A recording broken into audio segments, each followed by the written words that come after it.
G'day, Mr. Bill here again. Today I'm going to do a quick tutorial on a couple of tips and tricks you can use whilst getting a live set together to make your job a lot easier.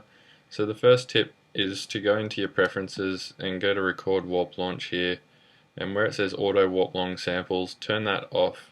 By default it's usually on, and you want to turn that off because what live will try and do if you have it on is you'll chuck your sample in and it'll put like millions of warp markers there, and you'll have to go through and move them all or create all your own to get your track in time with the tempo. But there's a really quick way to do this. If you turn that preference off and then you chuck your track in, I'm just going to chuck in the first track of my new EP. Actually, I'll chuck in the second track. So I'll chuck in major am and it'll load up here, and you'll see that it's not warped. Nothing's been done. At the moment it doesn't know what tempo it is, we have to tell it. So I know for a fact that this track is at 105 BPM, so I'll go up to my global tempo and I'll type in 105 and then I'll warp it. And you see what it's done here in the segment BPM is it's made that 105 BPM also. So now if we play this with the click, it should be perfectly in time. The start has to be moved slightly. You can see here the start doesn't actually start on the first beat, but that's just because of the way it was written. So I'll move that to the first beat, and now if we listen it should be in time.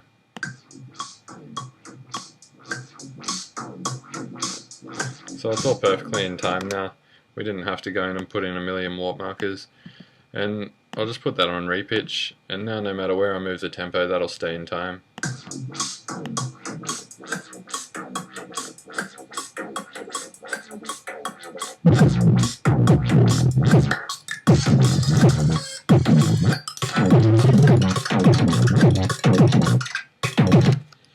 So that's a quick way that you can get your tracks to sit in time with the tempo without having to put in many warp markers. It's a quick and easy trick that I use a lot of the time. And the second trick is, if you go into your arrangement view, if you prefer to put your set together this way, I'll just create another audio track. And again, I'll just drop in major am. I'll just set my start point again to be at the start of the first beat.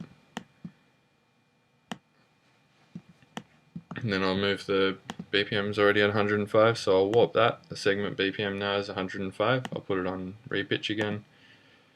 And then the next track I'll put in after that is calligraphy, which I know is at 110 BPM. So this one's been warped at 105. So now if we go to calligraphy, which I know is 110, again I'll just move this start marker to the first beat. I've moved it a little bit past this first little bit of audio because that's just a reverse kick drum, and that's the first beat that we want just there. Going a bit further and say there, just listen to make sure. Yep, that sounds about right. So now I'll move the BPM to 110 because that's what tempo this track's at, and I'll warp that. So you see the segment BPM here has been changed to 110, and then I'll put this mode on repitch as well. So now we can start mixing it, and hopefully these will both be in time now. So I'll just turn them down a bit. Just turn that off live mode.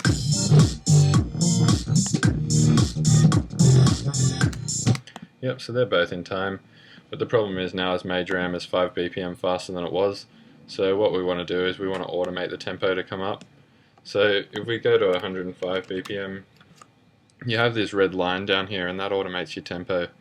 And if you want to automate from 105 to 110, that can be kind of tricky.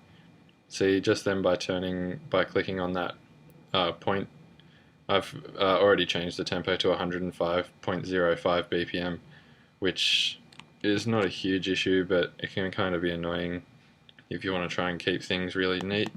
So it's done it again, just by clicking a note it's gone 105.05. So a way that you can automate absolute values within here is to go to these two numbers in your mixer. You can go to the Dropbox and go mixer and then song tempo, and it'll bring up these two numbers here, and that's the minimum and maximum values that this automation line will go through.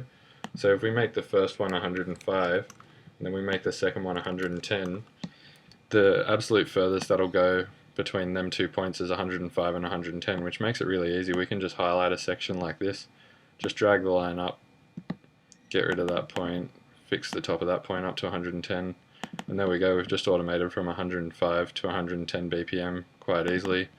And then you might want to just go and put some EQs on there to try and get a decent mix happening. We want calligraphy to come from the high frequencies down into the low frequencies, and we want Major Am to do the opposite thing, to go from the low frequencies to the high frequencies.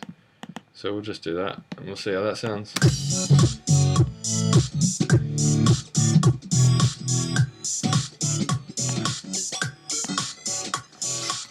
So I think the low frequencies need to come down in calligraphy a bit quicker.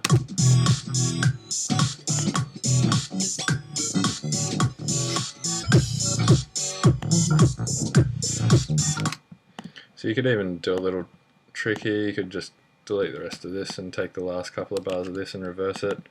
Makes it sound like you're doing a fancy mix. Whoops, I'll just, it's going to take a little while because it's going to reverse this whole sample. If you want that to happen quicker, you can just click on this sample and press Command J to consolidate it. So if this is your style of putting your set together, things like this might work out to be quite easy for you. So we'll just see how that sounds.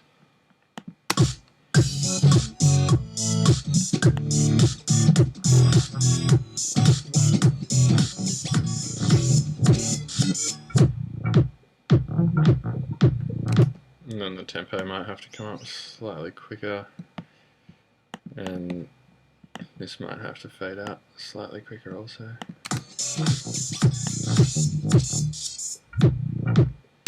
So yeah, you get the idea anyway. It's a really quick way to automate absolute numbers, absolute tempos on your master channel, and yeah. So I hope you enjoyed this tutorial. If you enjoy what I do, go to MrBillsTunes.com. Just released these 2 tracks on a free EP of 6 tracks. These 6 here. And yeah, MrBillsTunes.com. See you later.